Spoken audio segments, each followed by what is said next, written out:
நெல்லையில் கொடூரமாக கொலை செய்யப்பட்ட தீபக் ராஜாவின் உடல் 6 நாட்களுக்கு பிறகு தீபக் ராஜாவின் உடல் உறவினர்களிடம் ஒப்படைப்பு.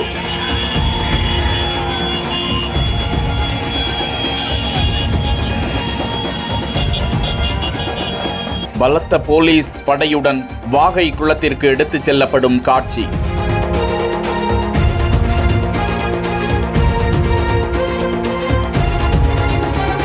நெல்லை மாவட்டம் மூன்றடைப்பு அருகே வாகை குளத்தை சேர்ந்த தீபக் ராஜா கடந்த 20ஆம் தேதி ஒரு கொலைவெறி கும்பலால் கொடூரமாக கொலை செய்யப்பட்டார். அந்த சம்பவம் குறித்த சிசிடிவி காட்சி வெளியாகி பதைக்க செய்தது.